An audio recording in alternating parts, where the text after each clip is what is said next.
Andrew Sandor, S-A-N-D-O-R. Andrew, Chief, can you walk us through what happened here this morning? Yeah, sure, Tony. We got the call about 3:15 this morning for a fire down here at a possible fire at 590 Fifth Avenue. Members came down, did a what we call a 360, went around the building, saw the apartment on the third floor, had smoke coming out. Made it to the third floor, did searches. They did find one person in the apartment who was unconscious. They began CPR at that time on the person.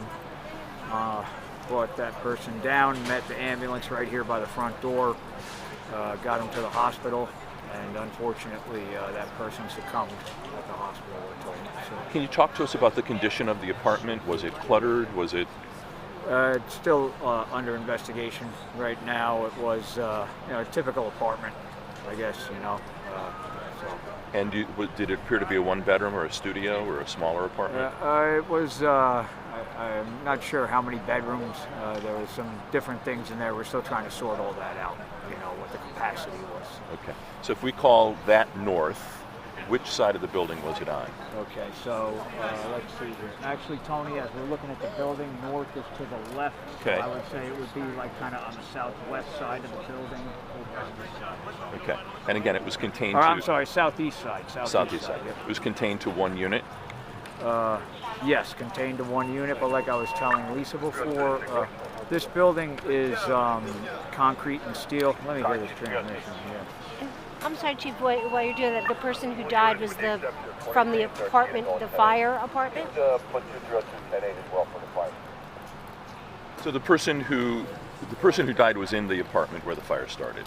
Right. Okay. And you were saying it's a concrete and steel building, and it really does a pretty good job of containing... So what it does, it contains the fire and the smoke. Unfortunately for the person in the apartment, it doesn't ventilate that well. There are void spaces that the smoke does travel through to other apartments, so that's why we had to check, floors above and below and on either side and all that. And is there a lot of damage to other apartments? No, just a little bit of water damage and some smoke damage. Okay. So everybody can go back in, pretty much? Yeah, most of the folks have gone back in. We're just finishing monitoring the third floor and cleaning up right now where the fire was. Okay. So we're right where Larchmont, the town of Mamaroneck, and New Rochelle come together. Right. Did you get aid from other departments? You no, guys were covered? It wasn't necessary. The fire itself wasn't that big, so to speak. It stayed at a first alarm, didn't go to second alarm. It's just a working fire, and that's it. About how many firefighters on scene would you say approximately? On scene, about, just give me 1 second, about 25, 30 firefighters, yeah. And just one more time, the first members who went up there, what did they find? They were doing searches of the apartment and just found the person in the apartment, and all the rest is under investigation, where they found them and all that kind of stuff. That'll all come out eventually. They rendered CPR? They did right at that time. They brought the person out, began CPR. Dennis, how you doing? I'll get with you in a second. And met the ambulance down here at the foyer to the building. Is this the first fire fatality in New Rochelle since that building on North Avenue where the woman died? To my knowledge, yes. Thanks. When the guys went inside the apartment, heavy flames, heavy smoke, or what was it? That's all still. They're doing interviews right now. Yeah. There was obviously heavy smoke up there, and where the fire was, there was fire up there, obviously, and right now they're determining exactly where and the cause and all that. Sure, but when they went in, there was clearly like flames and smoke and heavy. Yeah. So you were quickly able to get everybody evacuated. Yes. Any problems? Fight as far as tough fire to fight, or got out pretty quickly? There's smoke. There's always smoke at these events, and you have ambulatory issues, folks that we had to take a few folks out that are in wheelchairs and stuff like that. But other than that, no issues.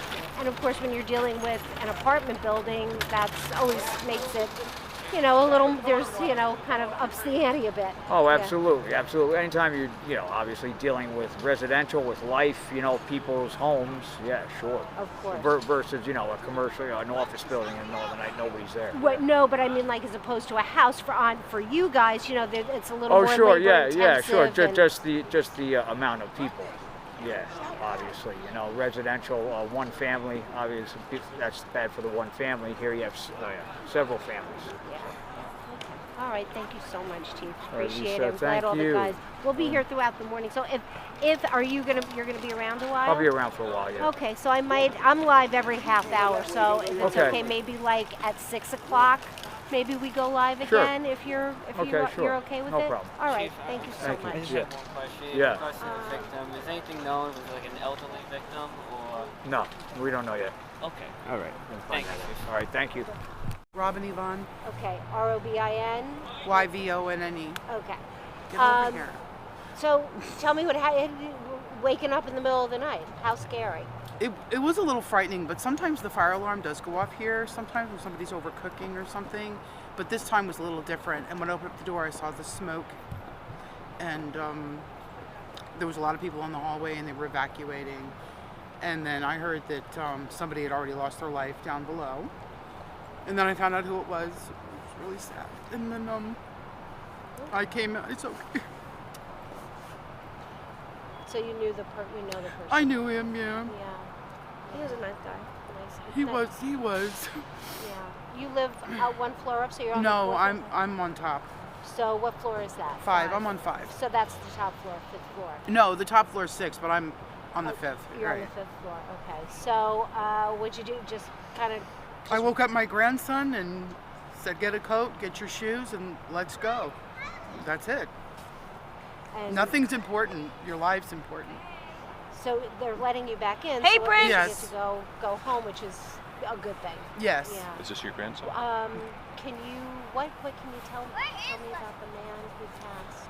I don't know too much about him. He passed. Yeah, I don't know too much about him. I just knew his name was Damien. Everybody called him Santa Claus because he was a character. And he used to ride his bike around here, and he used to wear a Santa Claus hat even in the summer. Every time. Oh my gosh! How old would you say he is? I believe he was in his 40s. In his 40s. He was a couple of years younger than my son, my Okay. daughter. Okay. Yeah. All right. So heartbreaking, of course. It was because, he He's one of the. he was a neighborhood character. Everybody knew. Everybody knew him. And that's his bench right there. So. Wow. So you haven't been back? I mean, is your apartment okay? I don't know. I haven't been inside yet, but the smoke was really bad when I did leave. So. Yeah. What was it? Tell me a little bit about what it was like when you were getting out. Like, what was the hallway? Well, like? at first I was panicked because of the and I was knocking on other doors, and people weren't aware. And then, I made it to the elevator, got my grandson, made it to the elevator, and we came downstairs. Well, thankfully you're okay. Yes, thankfully everybody's okay. Yeah. Sorry that a life was lost. Okay.